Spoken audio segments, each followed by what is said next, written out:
Selamat siang, saudara-saudari yang terkasih dalam Kristus. Selamat datang di Gereja Santo Yosef Paroki Matraman. Kita berkumpul di sini untuk memperingati Yesus dari Nazaret yang demikian dekat dengan kita karena Ia adalah Allah manusia. Ia disiksa, didera, dihina, dan dihukum mati serta takut seperti kita. Namun segala penderitaan itu diterimanya dengan sukarela, dan sekalipun sudah tampak datang, ia tidak melarikan diri. Maka hamba Yahweh yang menderita dosa ini diangkat oleh Allah. Maka jelaslah bahwa maut bukanlah titik punah, melainkan suatu kemenangan. Itulah sebabnya kita hadir pada saat ini dengan penuh rasa syukur dan gembira. Upacara akan terbagi menjadi 3 bagian, yakni pertama, ibadat sabda, untuk menghidupkan iman kita atas kekuatan wafat Yesus. Kedua, penghormatan salib, untuk memusatkan perhatian pada salib sebagai sumber kebahagiaan.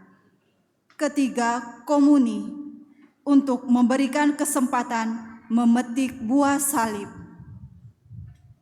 Ibadat Jumat Agung ini akan dipimpin oleh Romo Benediktus Beremali SVD, didampingi oleh Romo Marcelino Bramantiogo Cie SVD, dan Romo Flavianus Levi Lidi SVD. Mohon perhatian umat, demi kekusukan peribadatan kita, mohon agar selama perayaan Ekaristi berlangsung, segala alat komunikasi dinonaktifkan. Demi kenyamanan bersama, serta untuk menjaga kebersihan, umat dimohon untuk tidak meninggalkan sampah dalam bentuk apapun di dalam maupun di komplek gereja. Silakan membuang sampah pada tempat yang telah disediakan. Untuk menjaga ketertiban, umat dimohon untuk selalu mengikuti arahan dari pemandu umat. Selama Trihari Suci, berkat anak ditiadakan. Para orang tua atau wali dimohon untuk turut serta membawa putra dan putrinya pada saat menerima komuni. Umat dimohon untuk tidak memberikan tepuk tangan atau aplaus selama perayaan Ekaristi berlangsung. Tepuk tangan atau aplaus diperkenankan setelah perayaan Ekaristi selesai. Saudara-saudari yang terkasih, kini marilah kita berdiri menghadap pintu utama gereja. Dalam keheningan, kita menyambut perarakan imam dan para petugas liturgi.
Ingatlah ya Bapa akan belas kasih-Mu, kuduskanlah dan lindungilah selalu hamba-hamba-Mu. Bagi merekalah Kristus Putra-Mu telah memulai misteri Paskah dengan penumpahan darah-Nya. Sebab Dialah yang hidup dan berkuasa bersama Dikau dalam persatuan Roh Kudus, Allah sepanjang segala masa. Amin.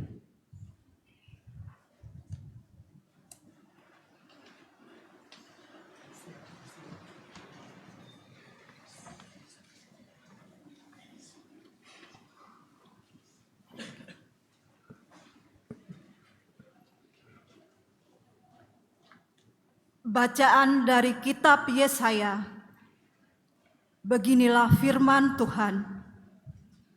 Sungguh hambaku akan berhasil, ia akan ditinggikan, disanjung dan dimuliakan. Seperti banyak orang tertegun melihat dia, rupanya begitu buruk, tidak seperti manusia lagi, dan tampaknya tidak seperti anak manusia lagi. Demikianlah ia akan membuat tercengang banyak bangsa, dan raja-raja akan mengatupkan mulutnya melihat dia. Sebab apa yang tidak diceritakan kepada mereka akan mereka lihat, dan apa yang tidak mereka dengar akan mereka pahami. Maka mereka berkata, "Siapakah yang percaya kepada berita yang kami dengar? Kepada siapakah tangan kekuasaan Tuhan dinyatakan?" Laksana sebuah taruh, hamba Yahwe tumbuh di hadapan Tuhan, dan bagaikan tunas, ia muncul dari tanah kersang.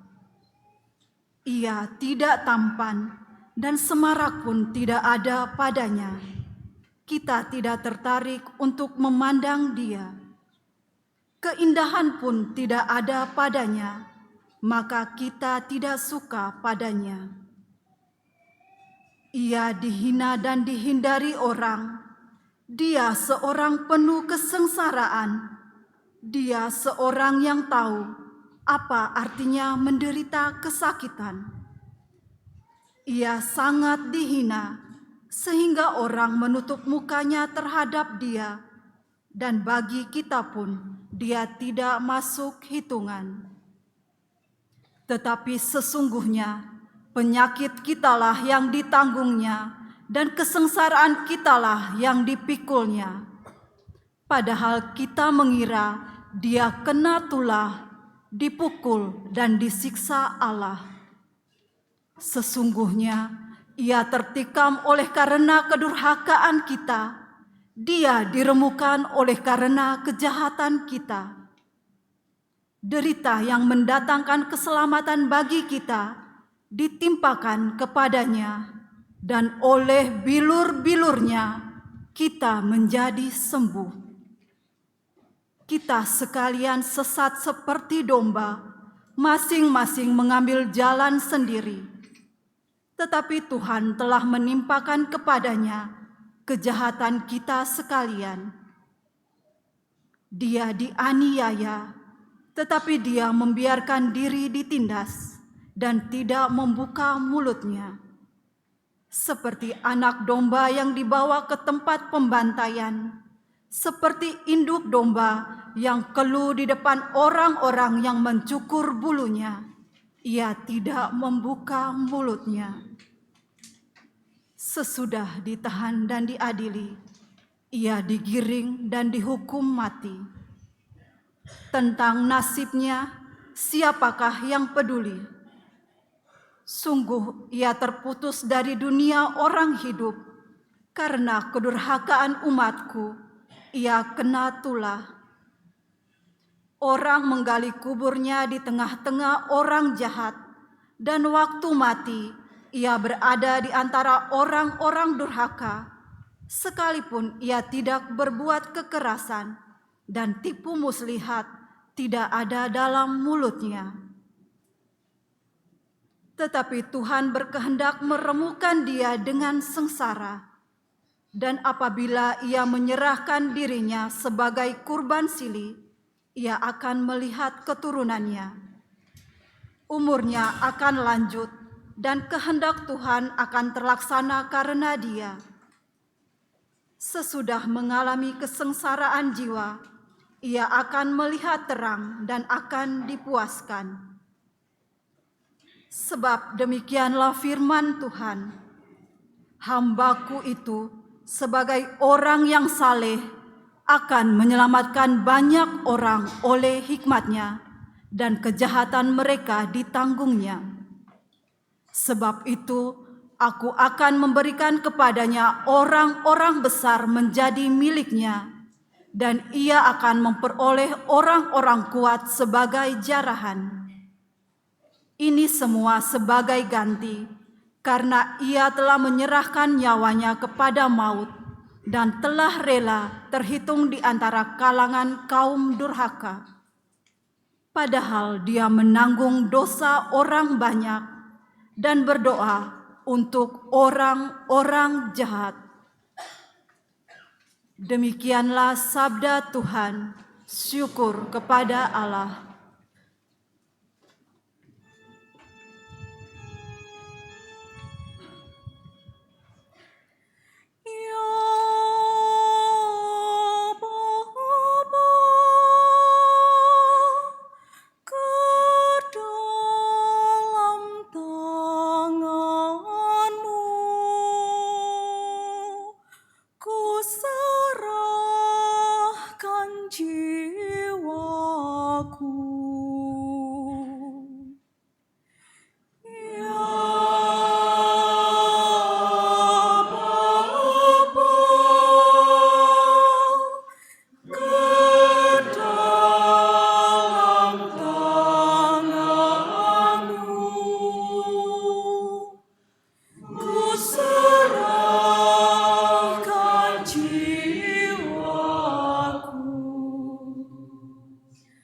Padamu ya Tuhan aku berlindung,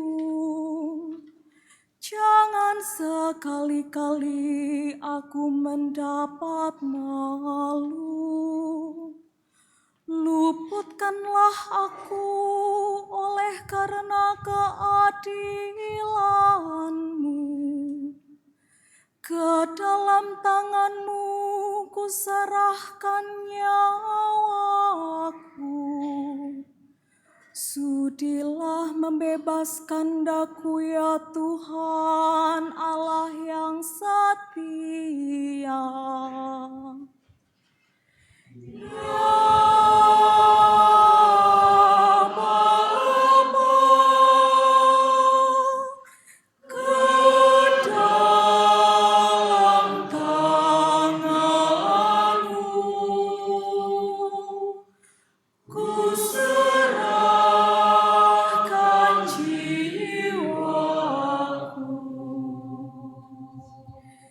Di hadapan semua lawanku aku tercela.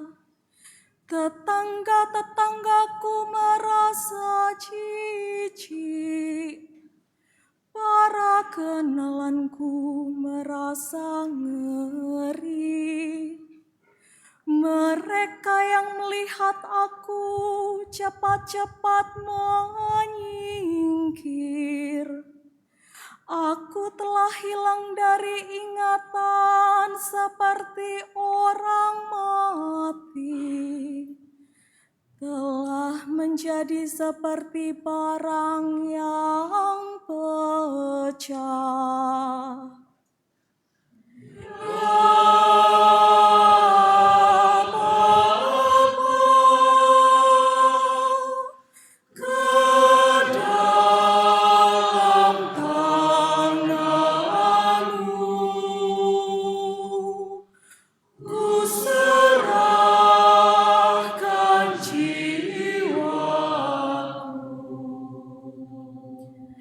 Tetapi aku kepadamu ya Tuhan, aku percaya.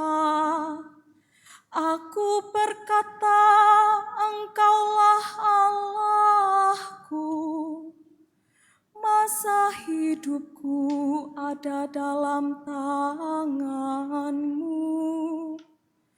Lepaskanlah aku dari tangan musuh-musuhku dan bebaskan dari orang-orang yang mengejarku. Ya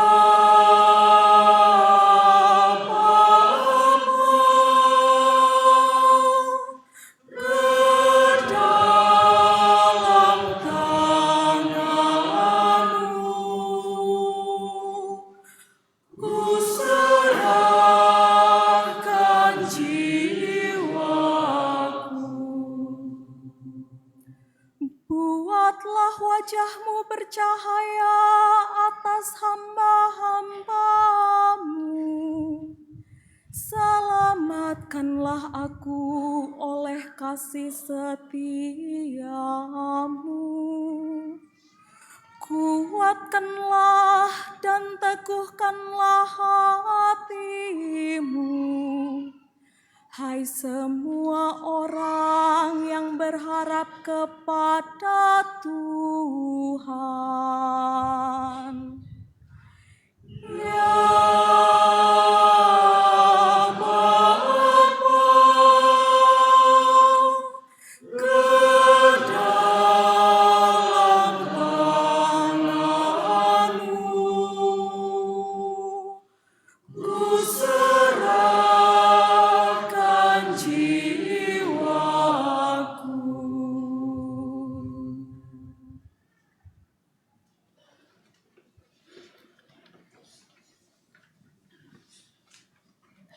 Bacaan dari surat kepada orang Ibrani.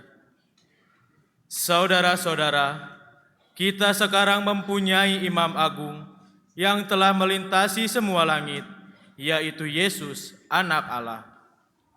Maka, baiklah kita teguh berpegang pada pengakuan iman kita, sebab Imam Agung yang kita punya bukanlah Imam Agung yang tidak dapat turut merasakan kelemahan kita. Sebaliknya, Ia sama dengan kita. Ia telah dicobai, hanya saja tidak berbuat dosa. Sebab itu, marilah kita menghampiri tahta kerahiman Allah dengan penuh keberanian, supaya kita menerima rahmat dan menemukan kasih karunia untuk mendapatkan pertolongan pada waktunya. Dalam hidupnya sebagai manusia, Yesus telah mempersembahkan doa dan permohonan dengan ratap tangis dan keluhan kepada Dia yang sanggup menyelamatkannya dari maut. Dan karena kesalehannya, Ia telah didengarkan. Akan tetapi, sekalipun anak, Ia telah belajar menjadi taat. Ini ternyata dari apa yang telah dideritanya. Dan sesudah mencapai kesempurnaan, Ia menjadi pokok keselamatan abadi bagi semua orang yang taat kepadanya. Demikianlah sabda Tuhan. Syukur kepada Allah.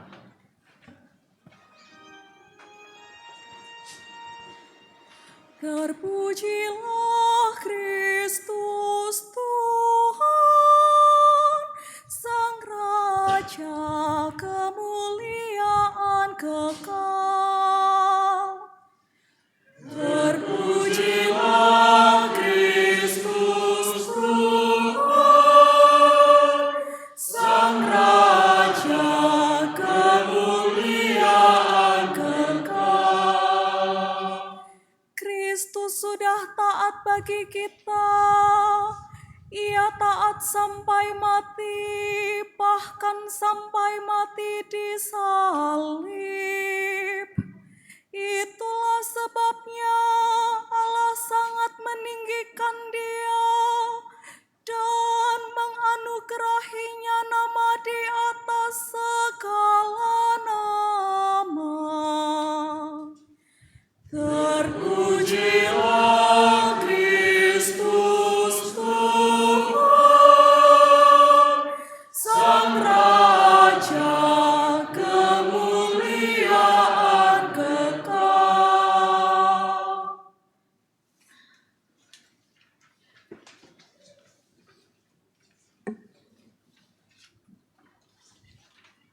Umat dipersilahkan duduk.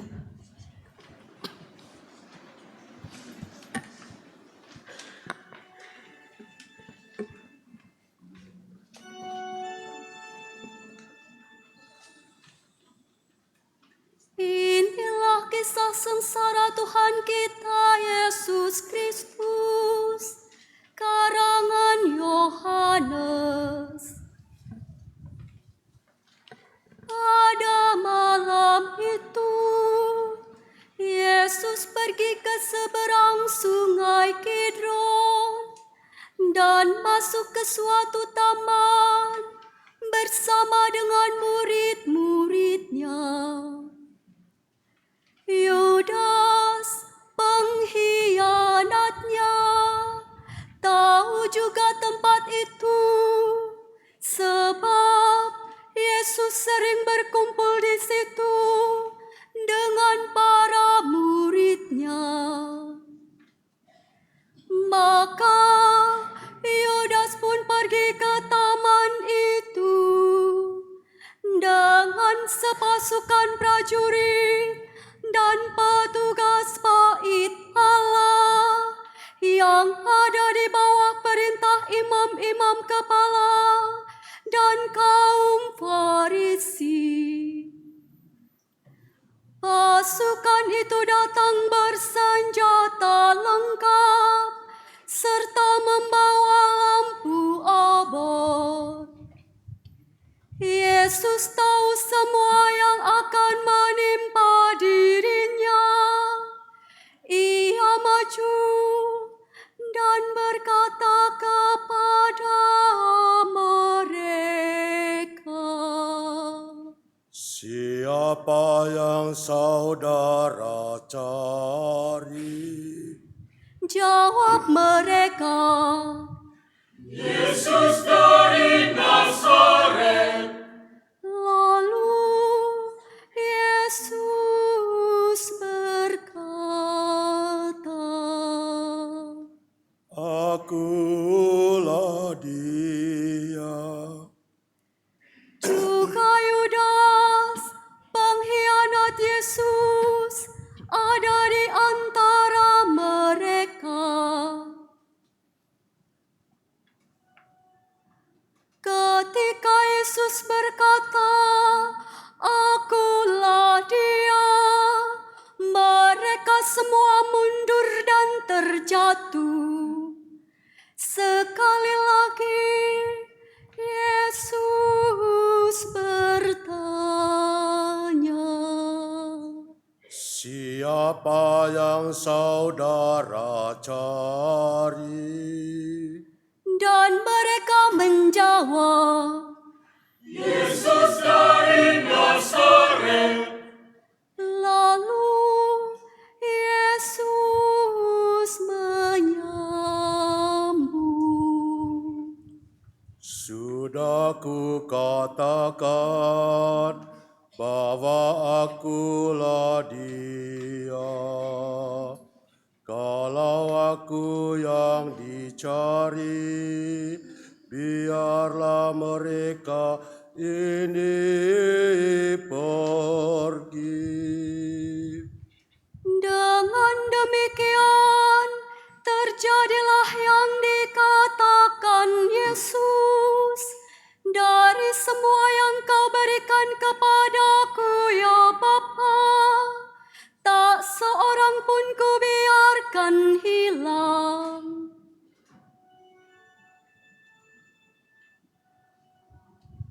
Adapun Simon Petrus membawa sebilah pedang.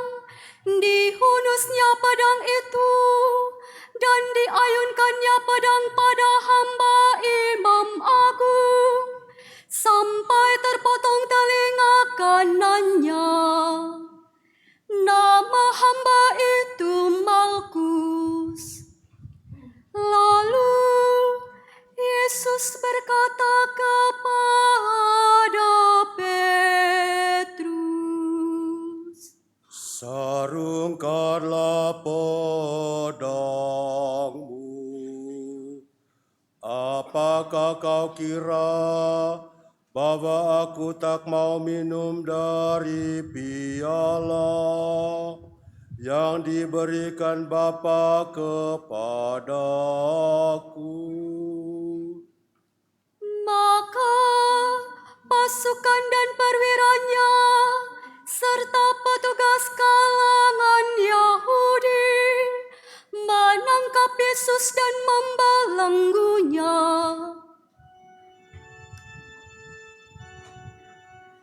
Kemudian mereka menggiring Yesus mula-mula kepada Hanas, mertua Kayafas, yang pada tahun itu menjabat imam agung. Adapun Kayafas pernah memberikan nasihat ini kepada orang Yahudi. Baiklah kalau satu orang mati untuk kepentingan seluruh bangsa. Petrus dan seorang murid lain mengikuti Yesus.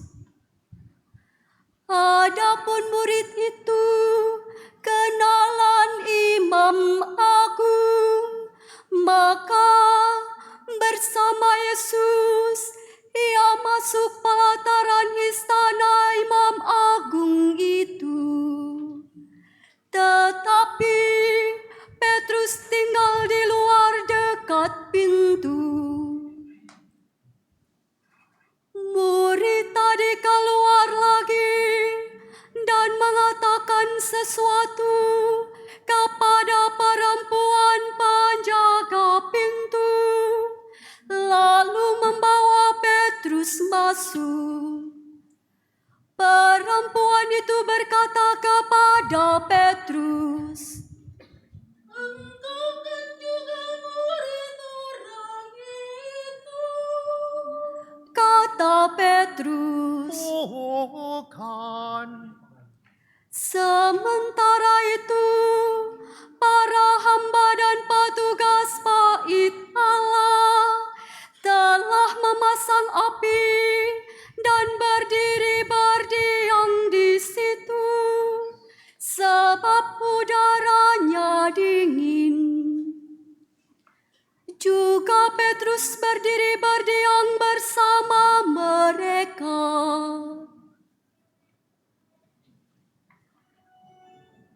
Imam agung menanya Yesus perihal murid-muridnya dan ajarannya.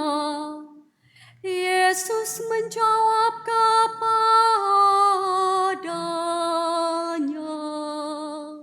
Saya sudah berbicara terus terang di depan umum.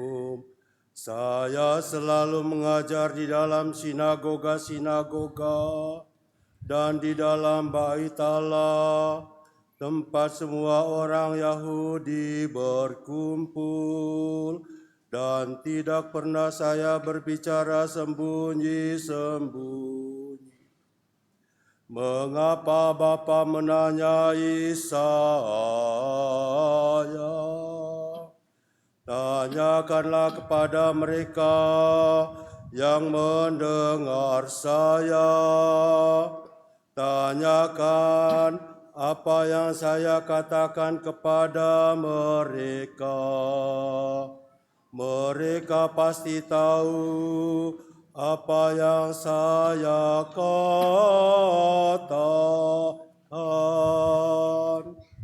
Ketika Yesus memberi jawaban demikian, seorang petugas yang hadir di situ menampar muka Yesus sambil berkata, Kau berani menjawab begitu kepada imam agung?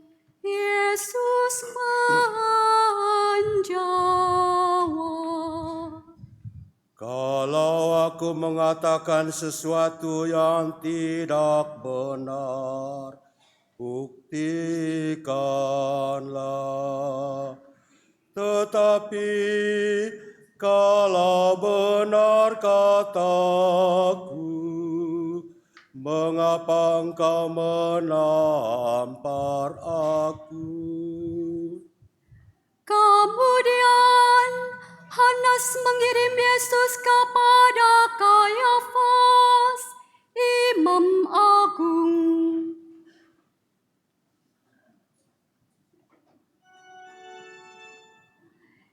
Simon Petrus masih berdiam, kata orang kepadanya,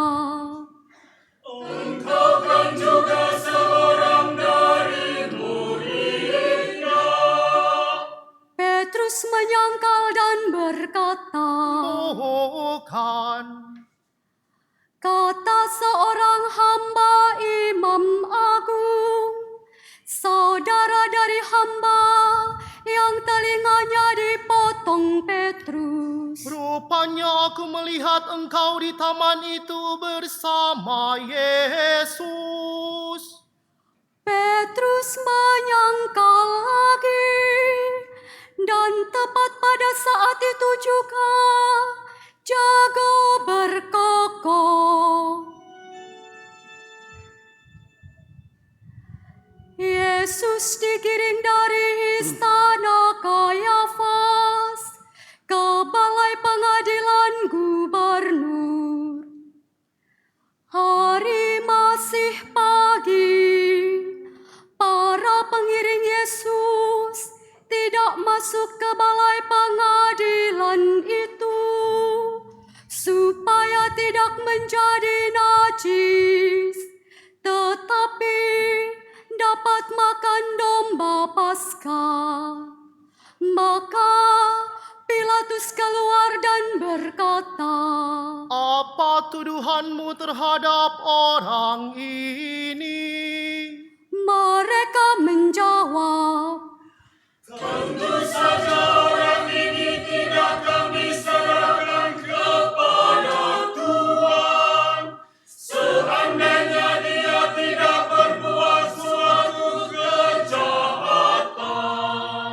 lalu Pilatus berkata, Periksalah sendiri dan adililah dia menurut hukummu sendiri. orang-orang Yahudi menjawab,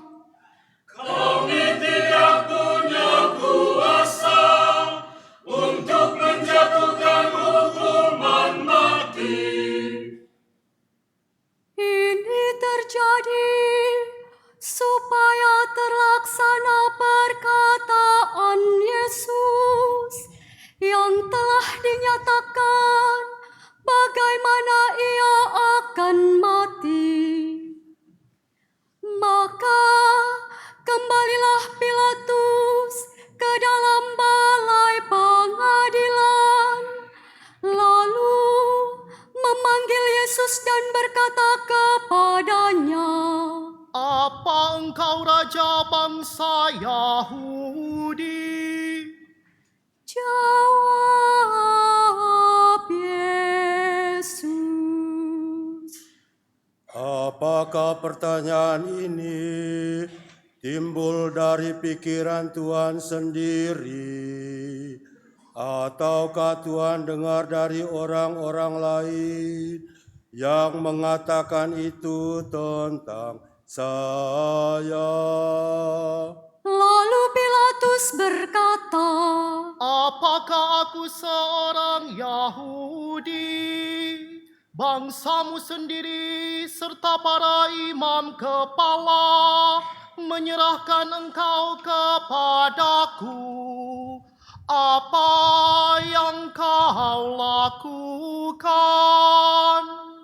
Kemudian Yesus memberi jawaban ini. Kerajaan saya bukan dari dunia ini.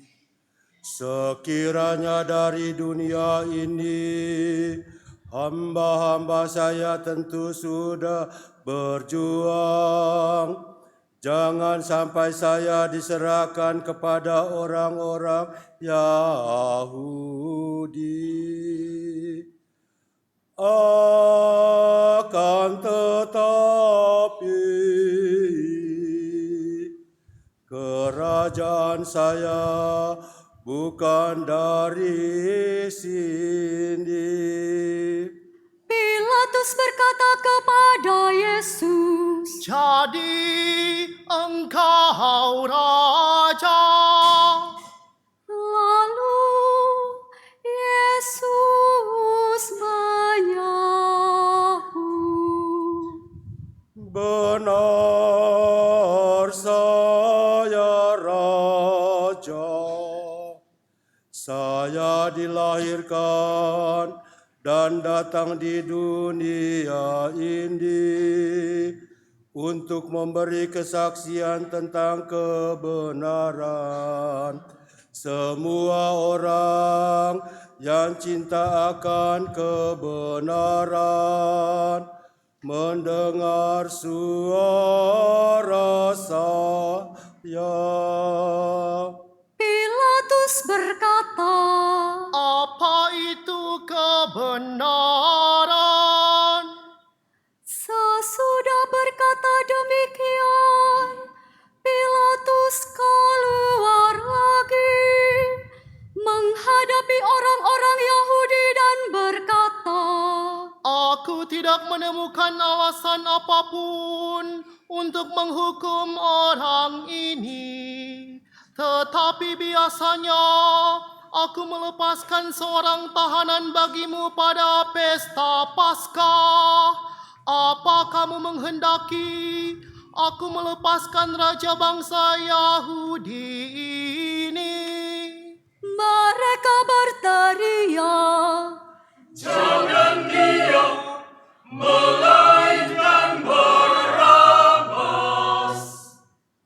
adapun Barabas itu seorang penyamun.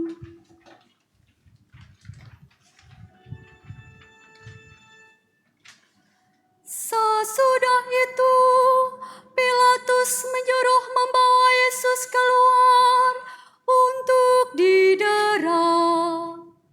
Lalu prajurit-prajurit menganyam sebuah mahkota dari ranting berduri yang mereka pasang di kepala Yesus dan sehelai mantel ungu untuk mereka kenakan pada tubuhnya. Para prajurit itu datang kepada Yesus dan berkata,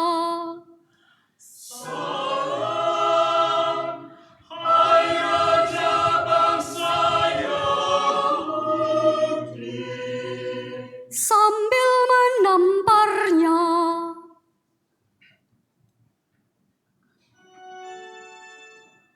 Lalu Pilatus keluar lagi dan berkata kepada orang-orang Yahudi, Aku membawa dia keluar kepadamu, supaya kamu tahu bahwa aku tidak menemukan alasan apapun untuk menghukum orang ini.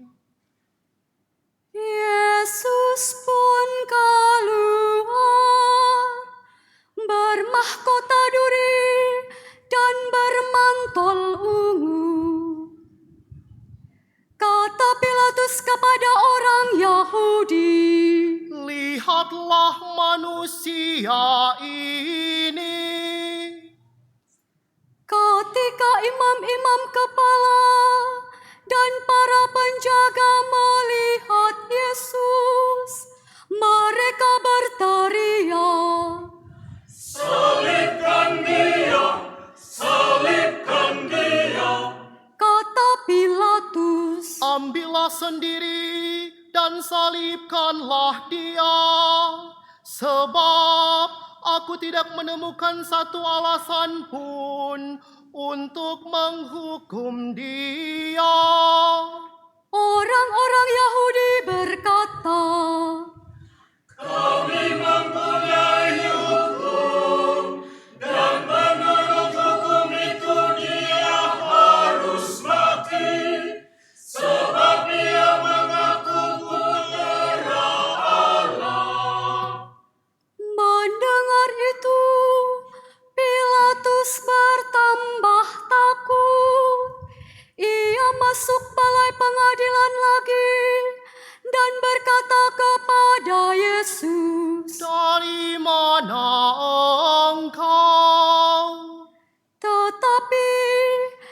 Yesus tidak memberikan jawaban apapun kepadanya.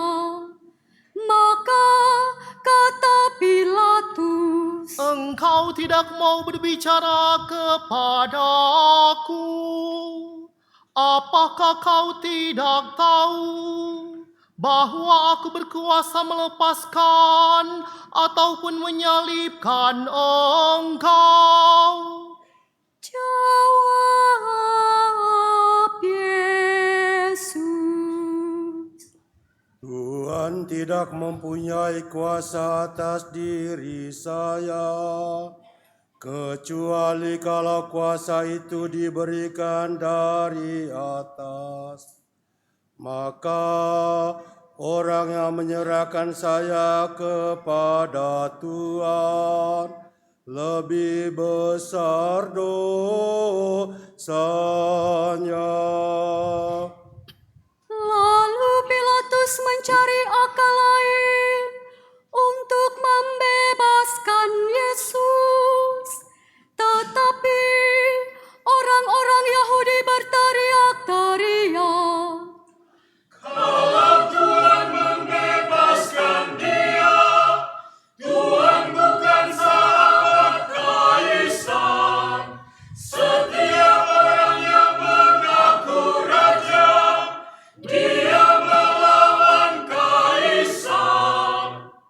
mendengar itu, Pilatus mengantar Yesus keluar dan duduk di kursi pengadilan di tempat yang disebut lantai ubin atau Gabata dalam bahasa Ibrani. Hari itu hari persiapan Paskah, kira-kira jam 12. Lalu Pilatus berkata kepada orang-orang Yahudi, Inilah rajamu. maka berteriaklah mereka,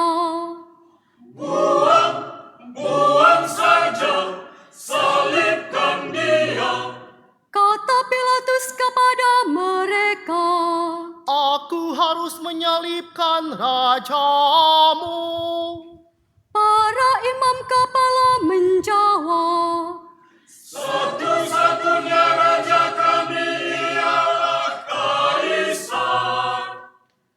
akhirnya Pilatus menyerahkan Yesus untuk disalibkan.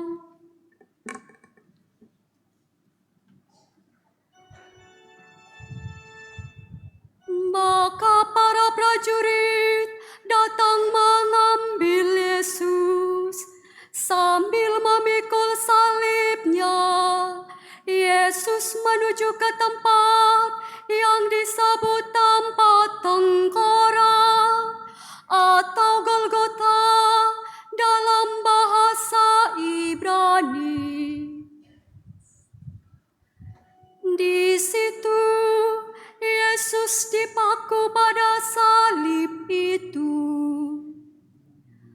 Bersama dengan Dia disalibkan juga dua orang lain, sebelah menyebelah mengapiti Yesus.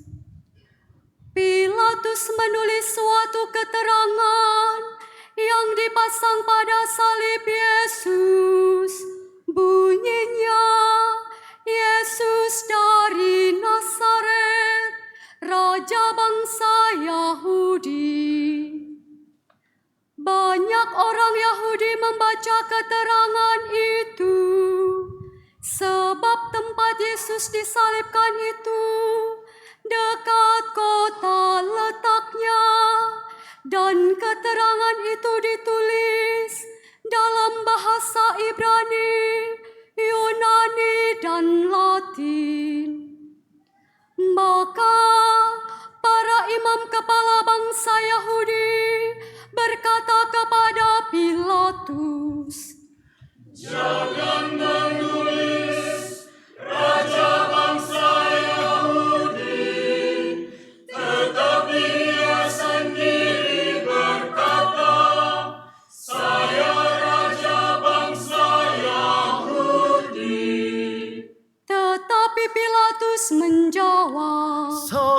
mari kutulis, tetap kutulis.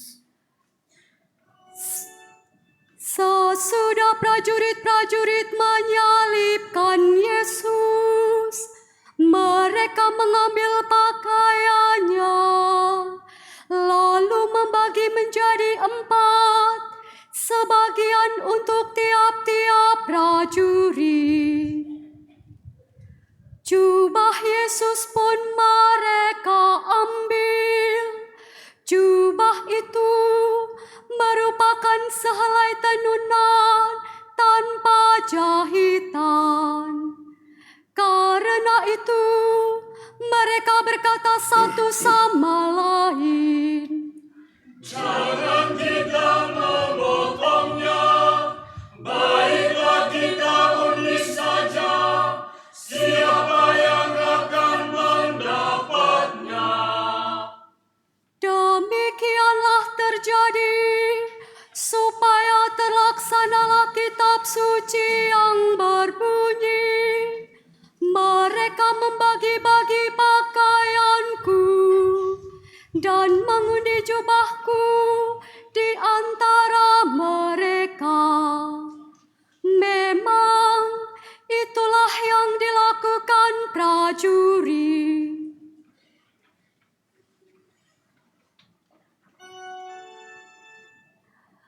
Dekat salib Yesus berdirilah ibunya dan saudara ibunya Maria, istri Kleopas, serta Maria dari Magdala.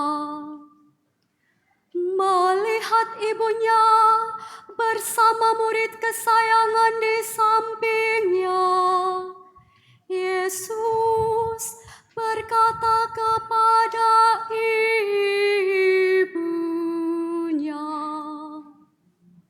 Ibu, itulah anakmu. Lalu Yesus berkata kepada murid-Nya, Itulah ibumu. dan sejak itu murid tersebut menerima Maria dalam rumahnya. Yesus sadar bahwa segala sesuatu sudah terlaksana. Maka untuk menepati kitab suci, ia berkata, Aku haus. Di situ tersedia sebuah tempayan penuh cuka. Maka seorang mencelupkan sebuah bunga karang ke dalamnya dan menancapkannya pada sebatang tongkat, lalu mengunjukkan ke mulut Yesus. Sesudah mencicip cuka itu, ia berkata, Selesailah sudah. Lalu ia menundukkan kepala dan menyerahkan rohnya.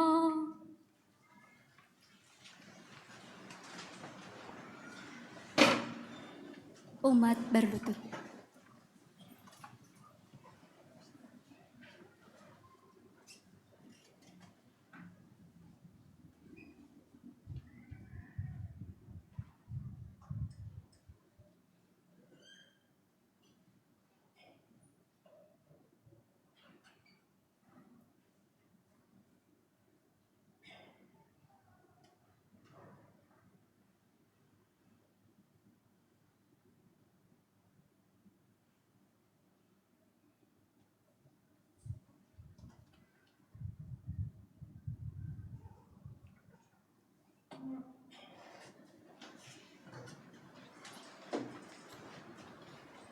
Umat dimohon berdiri.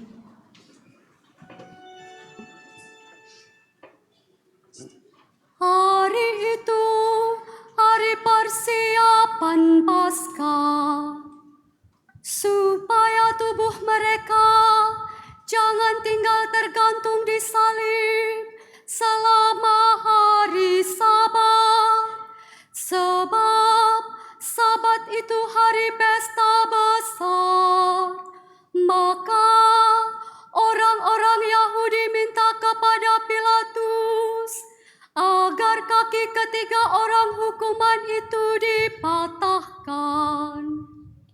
Lalu mayatnya diambil dari salib.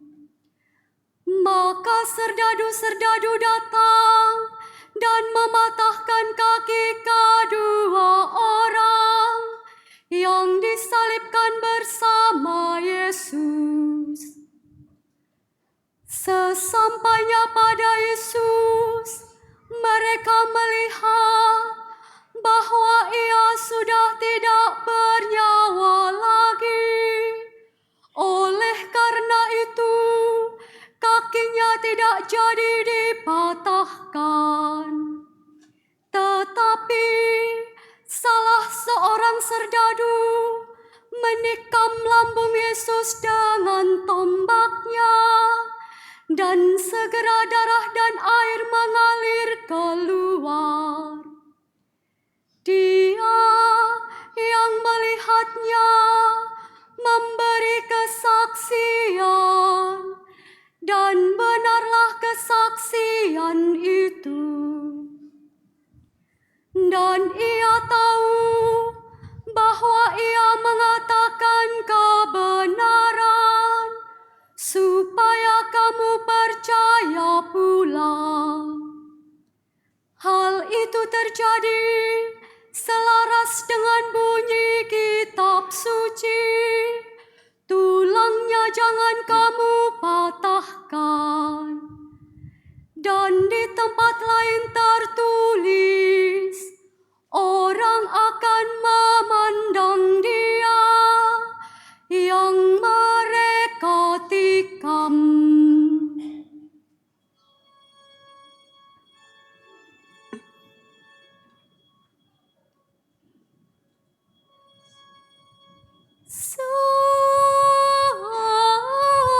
Sudah semuanya itu terjadi, Yusuf dari Arimatea minta kepada Pilatus supaya diperbolehkan menurunkan jenazah Yesus.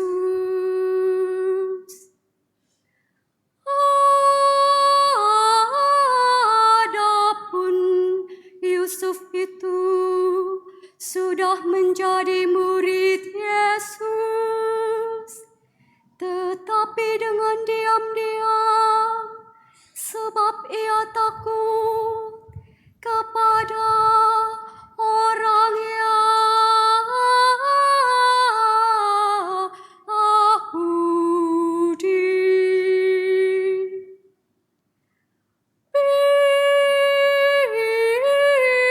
Pilatus memberi izin, maka Yusuf pergi dan menurunkan jenazah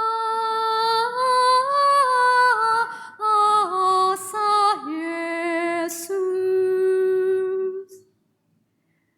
Juga Nikodemus datang ke situ. Dialah yang dahulu datang kepada Yesus di waktu malam.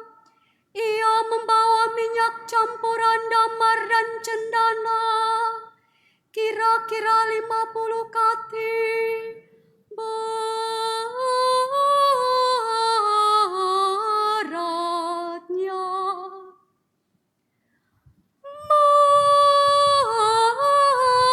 Mereka mengambil jenazah Yesus membungkusnya dengan kain kafan, sambil membubuhinya dengan wangi-wangian itu, sesuai dengan adat penguburan orang Yahudi.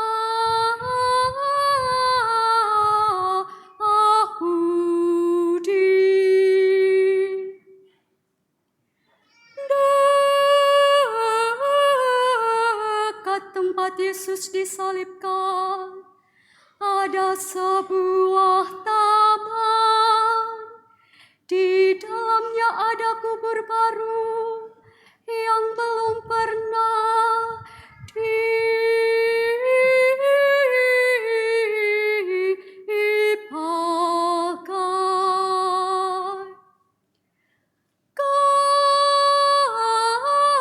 Karena hari itu hari persiapan Sabat Yahudi, dan letak kubur itu dekat, maka Yesus dimakamkan di situ. Demikianlah sabda Tuhan. Terpujilah Kristus.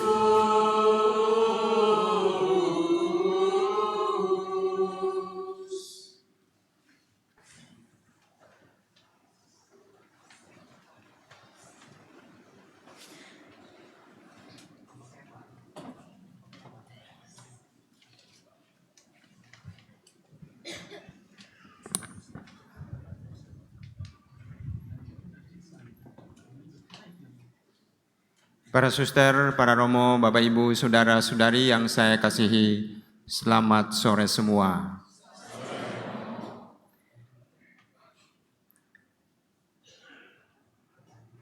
Kita semua tentu saja sudah pernah bersiarah, mengunjungi paroki-paroki yang ada di Keuskupan Agung Jakarta atau keuskupan yang lain, di Semarang, di Bogor, dan lain sebagainya. Di sana ada banyak hal yang kita temukan, Porta Santa, kita masuk ke gereja, ada tabernakel, ada salib, dan sebagainya. Ketika saya mengunjungi sebuah gereja, ada tabernakel, di sana di depannya bergambar burung, bukan burung merpati, tetapi burung pelikan. Ada tongkat seorang uskup yang juga berlambang burung pelikan. Ada salib pelikan. Pertanyaan bagi kita, apa keunikan dari burung pelikan sehingga dia ditulis atau dilukis di tabernakel, di tongkat uskup, di salib, dan di tempat-tempat kudus lainnya. Burung pelikan, keunikannya adalah ketika kelaparan menimpa karena berbagai situasi, induknya melukai dirinya sendiri, lalu memberikan darahnya kepada anak-anaknya untuk anak-anaknya hidup. Induk burung pelikan rela melukai dirinya, memberikan darah kepada anak-anaknya sampai mati demi anak-anaknya hidup. Oleh karena itu, burung pelikan sebagai simbol penyerahan diri dari Kristus, menumpahkan darahnya kepada umat manusia agar umat manusia memperoleh kehidupan yang kekal. Penderitaan kisah sengsara, wafat Tuhan yang kita renungkan pada sore hari ini menunjukkan bahwa Tuhan kita memberikan segala-galanya kepada kita untuk kehidupan kita. Tuhan Yesus menderita, disalibkan, wafat, bukan karena kesalahannya, seperti yang kita dengar di dalam bacaan pertama. Tuhan Yesus menderita, disalibkan, wafat, bukan karena dosa-dosanya, seperti yang kita dengar di dalam bacaan kedua. Tuhan Yesus menderita, wafat, karena kebenaran yang kita dengar di dalam kisah sengsara. Bapak, Ibu, Saudara-saudari, para suster, para romo yang saya kasihi, kita mengimani Tuhan Yesus yang demikian. Tuhan Yesus secara tulus ikhlas menyerahkan dirinya untuk keselamatan kita. Oleh karena itu, kita juga diinspirasi untuk memberikan, untuk berkorban secara tulus untuk kebaikan sesama, kebaikan dunia. Tuhan memberkati kita semua.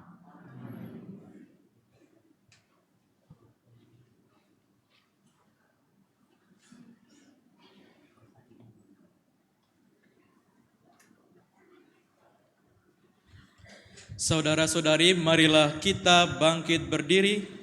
Kita menyampaikan doa permohonan kita dengan doa umat Maria.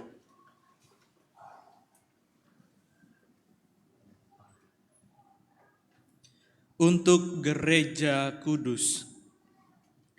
Saudara-saudara terkasih, marilah kita berdoa untuk Gereja Kudus Allah, supaya Allah dan Tuhan kita berkenan menganugerahkan damai kepadanya, mempersatukan dan melindunginya di seluruh dunia, dan supaya Ia membantu kita memuliakan Allah Bapa yang Maha Kuasa dalam suasana hidup yang tenang dan damai.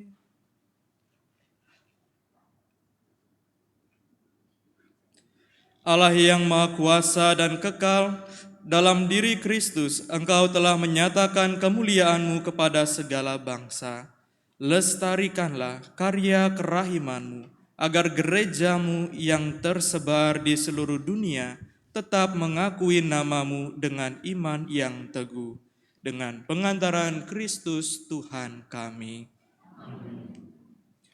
Untuk Bapa Suci, marilah kita berdoa untuk Bapa Suci kita Paus Fransiskus, supaya Allah dan Tuhan kita yang telah memilih Dia menjadi uskup bagi Gereja Kudusnya, memberi Dia kesehatan dan kekuatan untuk memimpin umat kudus Allah. Allah yang Maha Kuasa dan kekal, segala sesuatu ada berdasarkan keputusan-Mu. Sudilah mendengarkan doa-doa kami dan dengan kasih sayang-Mu, lindungilah Imam Agung yang telah Engkau pilih bagi kami. Semoga umat Kristiani yang Kau percayakan kepada penggembalaannya berkembang dalam iman dengan pengantaran Kristus Tuhan kami. Amin. Untuk para pejabat gereja dan segala lapisan umat,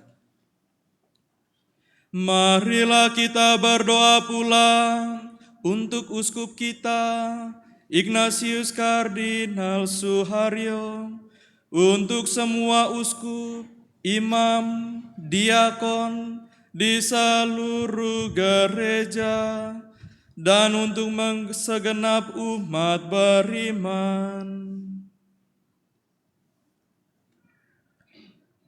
Allah yang Maha Kuasa dan kekal, dengan roh-Mu Engkau menguduskan dan memimpin seluruh gereja.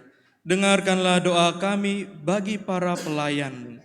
Semoga berkat bantuan rahmat-Mu, mereka mengabdi Engkau dengan setia. Dengan pengantaraan Kristus Tuhan kami. Untuk para calon baptis.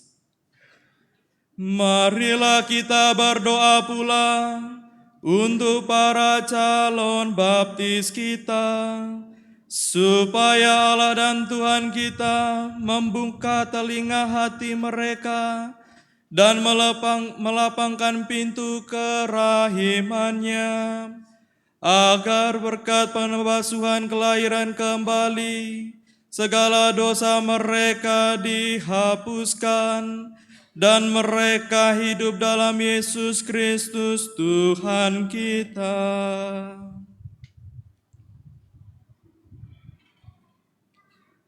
Allah yang Maha Kuasa dan kekal, Engkau selalu menyuburkan gereja-Mu dengan anggota-anggota baru. Sudilah menambah iman dan pengetahuan para calon baptis, supaya dengan dilahirkan kembali lewat bejana pembaptisan, mereka digabungkan dengan himpunan anak angkat-Mu, dengan pengantaran Kristus Tuhan kami. Amin.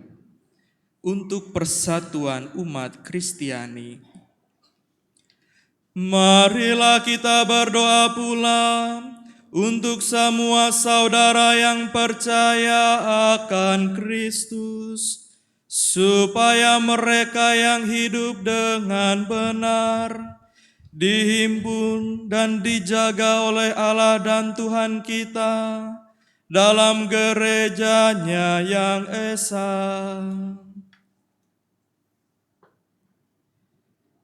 Allah yang Maha Kuasa dan kekal, Engkau menyatukan yang tercerai-berai dan memelihara yang telah bersatu. Pandanglah dengan rela kawanan domba putra-Mu, supaya mereka yang telah dikuduskan oleh satu baptisan tidak hanya dipadukan oleh keutuhan iman, tetapi juga disatukan oleh ikatan cinta kasih. Dengan pengantaraan Kristus Tuhan kami. Amin. Untuk orang Yahudi, marilah berdoa pula untuk orang Yahudi yang menerima sabda Allah sebelum kita, supaya Allah dan Tuhan kita mengobarkan dalam hati mereka cinta akan nama-Nya, yang meneguhkan kesetiaan akan perjanjian-Nya. Allah yang Maha Kuasa dan kekal, Engkau telah memberikan janji-Mu kepada Abraham dan keturunannya. Dengarkanlah dengan murah hati doa-doa gereja-Mu. Semoga umat pilihan-Mu yang pertama diperkenankan mencapai kepenuhan penebusan. Dengan pengantaran Kristus Tuhan kami. Amin. Untuk orang yang tidak percaya akan Kristus, marilah kita berdoa pula untuk mereka yang tidak percaya akan Kristus, supaya berkat terang Roh Kudus, mereka juga dapat menemukan jalan keselamatan.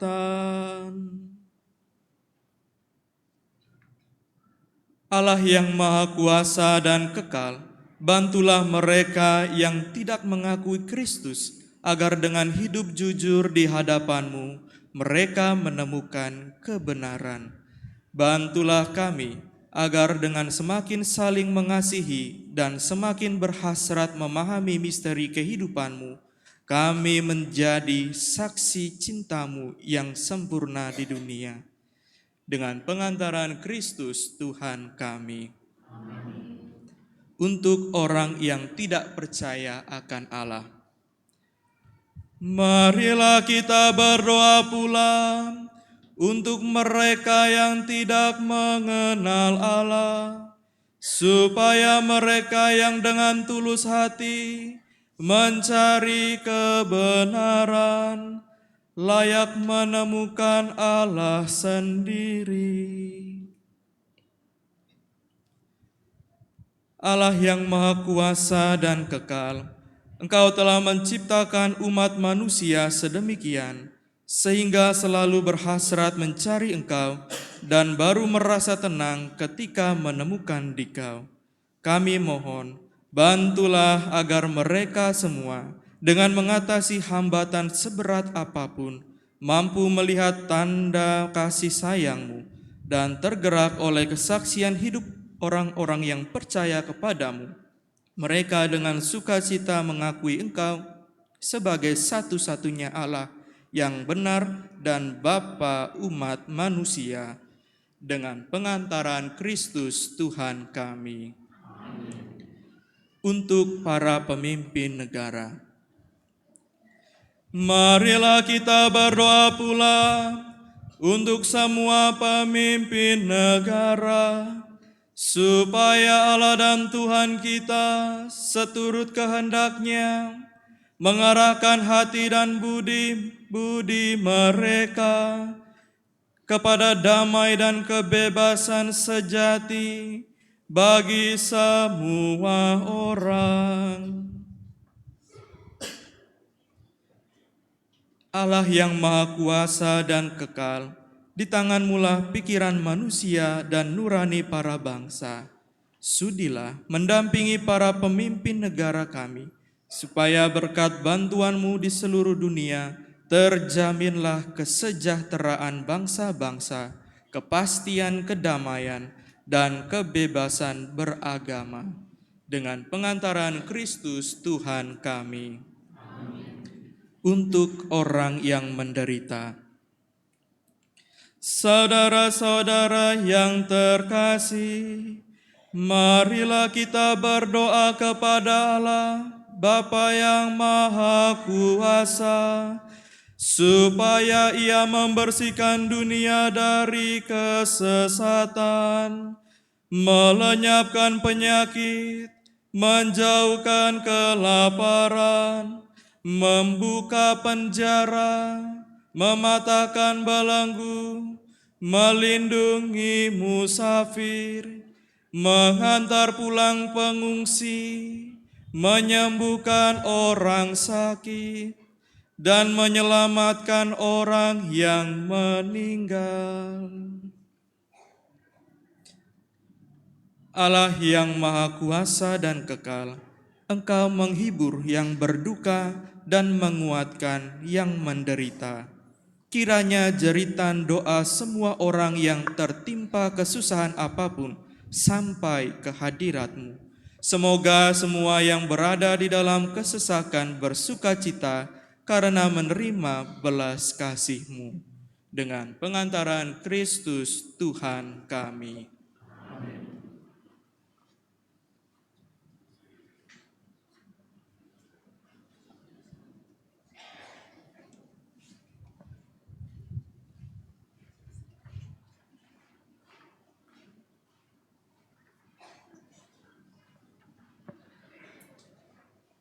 Saudara-saudari yang terkasih, kini kita memasuki ritus penghormatan salib. Kita berdiri dan menghadap ke pintu utama gereja.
Lihat kayu salib, tempat penyelamat dunia, bergantung.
Lihat kayu salib, tempat penyelamat dunia, bergantung.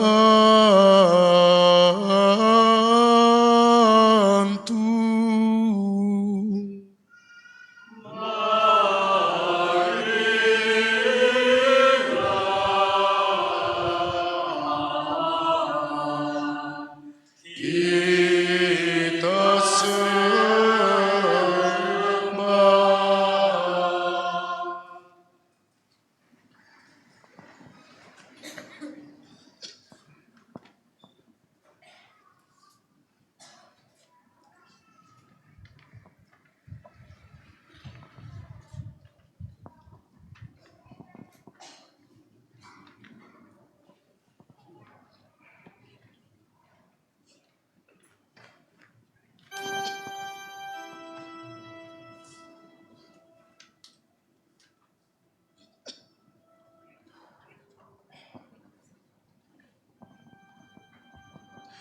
Lihat kayu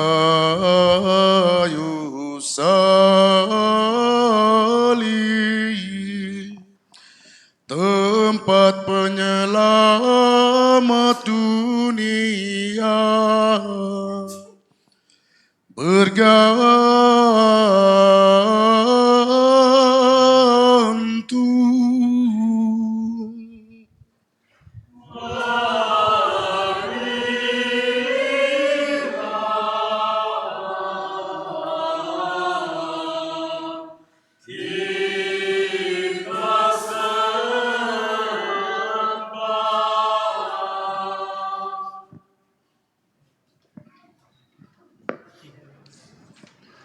Saudara-saudari yang terkasih, sekarang kita akan memasuki upacara penghormatan salib. Umat dapat melakukan penghormatan dengan mencium atau menyentuh kayu salib. Terima kasih.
Di sebelah rintik mengadu nyeri, menanggung siksa tanpa salah dirinya. Kembali doa kecil diucapnya.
Kekasihku, aku rubuh seperti Sion, sebab kau pergi daripadaku.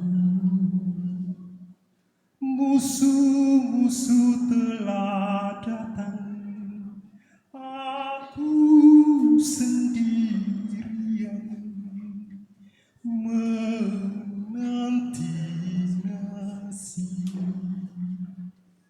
Sahabat-sahabatku telah pergi, aku tiada dipeduli. Penyemu datang mengucur, jatuhlah aku ke tangan durhaka.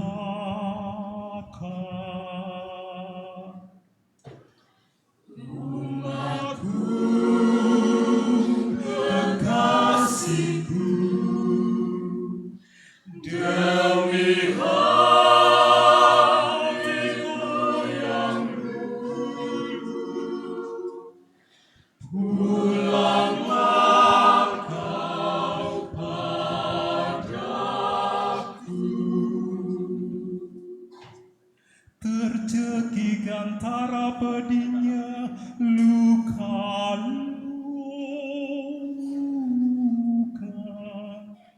pada tubuh dan jiwa, dagaku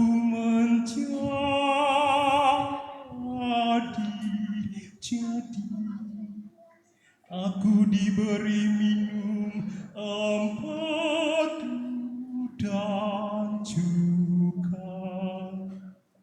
Nyawaku tiada disayangi, dengan bengis aku dibuang, dan dihitung di antara penjahat. Umatku, kekasihku, demi hatiku yang dulu, pulanglah kau padaku.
Atas petunjuk penyelamat kita dan menurut ajaran ilahi, maka beranilah kita bernyanyi.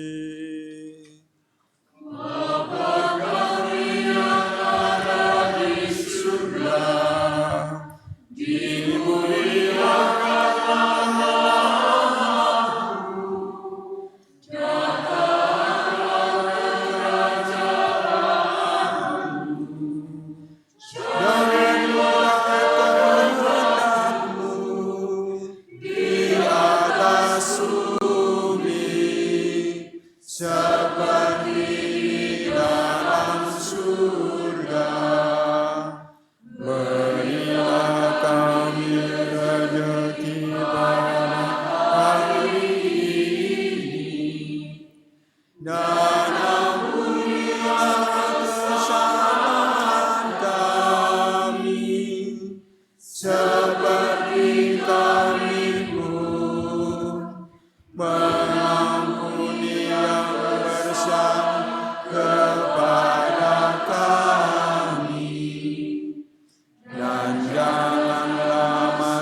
masukkan kami ke dalam pencobaan, tetapi bebaskanlah kami dari yang jahat. Tuhan, kami mohon bebaskanlah kami dari segala yang jahat. Sudilah memberi damai sepanjang hidup kami, supaya kami yang telah dikuatkan oleh kelimpahan belas kasih-Mu selalu bebas dari dosa dan dijauhkan dari segala gangguan, sambil menantikan harapan yang membahagiakan dan kedatangan penyelamat kami, Yesus Kristus. Sebab Engkaulah Raja yang mulia dan berkuasa untuk selama-lamanya. Tuhan Yesus Kristus, Engkau telah bersabda kepada para rasul-Mu, "Damai-Ku kutinggalkan bagimu, damai-Ku kuberikan kepadamu. Janganlah memperhitungkan dosa kami, tetapi perhatikanlah imbang gereja-Mu, dan berilah kami damai dan kesatuan sesuai dengan kehendak-Mu. Engkau yang hidup dan meraja sepanjang segala masa."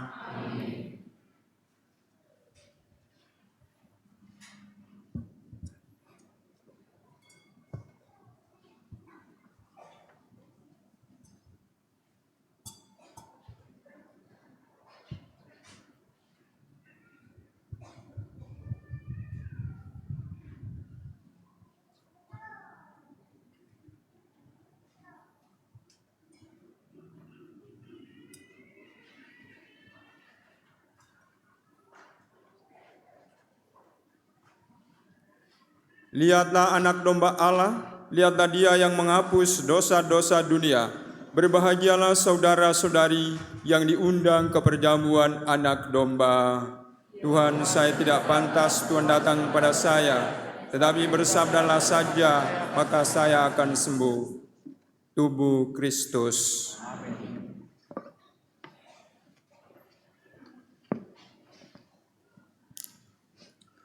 Mohon perhatian. Yang berhak menerima komuni adalah mereka yang sudah dibaptis secara Katolik dan sudah menerima komuni pertama.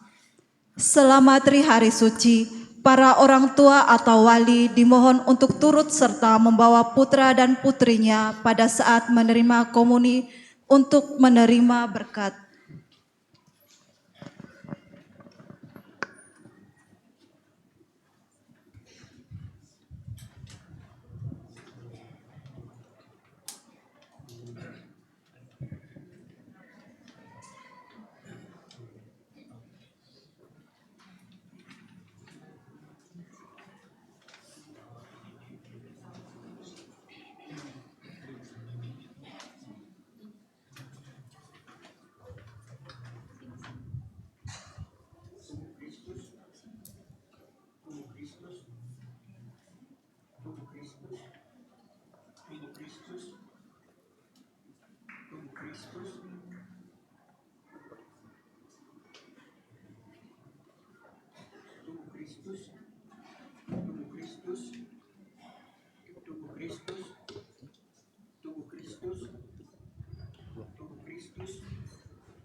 Tiada gurau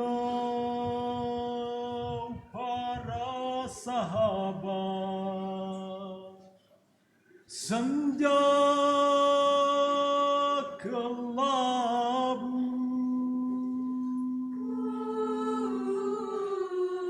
menjemput gelap,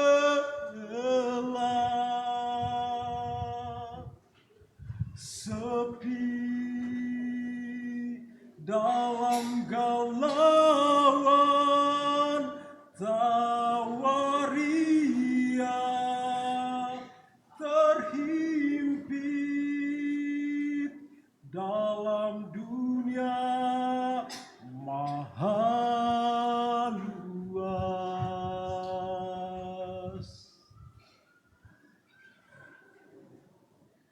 Tiada musik, simfoni sendu, hanya sunyi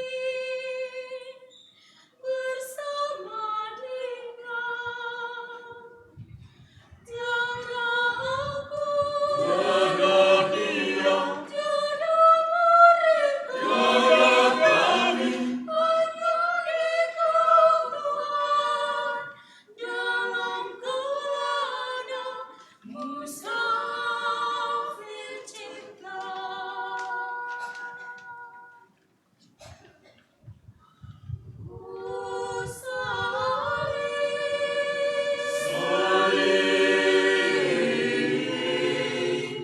Terpanjang megah,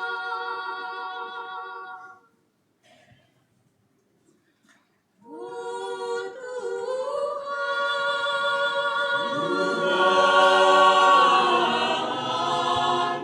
tergantung sakti. Kemenangan kasih, kemenangan salib, atas seraka dosa dunia. Kemenangan kasih, kemenangan salib, abadi cinta paling lestari. Tiada cinta, tiada kasih, paling agung dan sakti.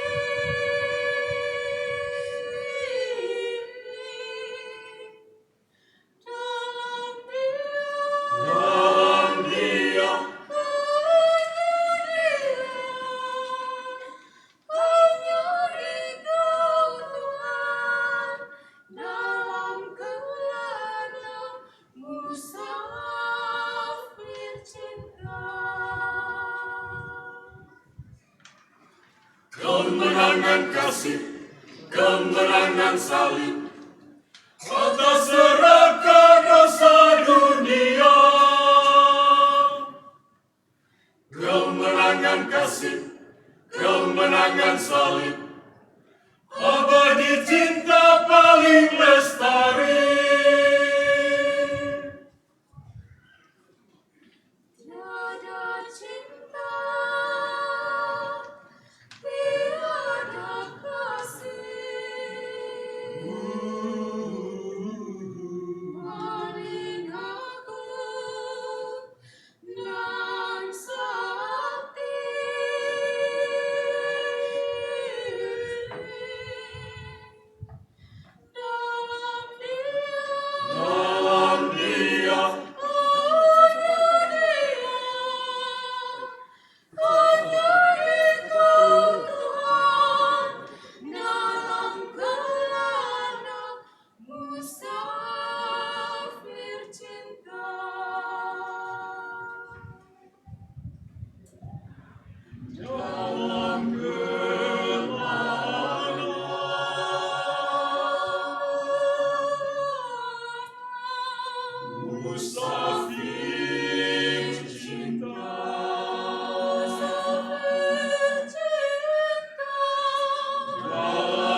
Marilah kita berdoa. Allah yang kekal dan kuasa, Engkau telah memulihkan kebahagiaan kami berkat wafat dan kebangkitan Putra-Mu. Peliharalah karya belas kasih-Mu dalam diri kami, agar kami yang telah ambil bagian dalam misteri ini dapat hidup penuh bakti kepada-Mu. Dengan pengantaran Kristus Tuhan kami. Amin. Saudara-saudari, tundukkanlah kepalamu untuk menerima berkat Tuhan.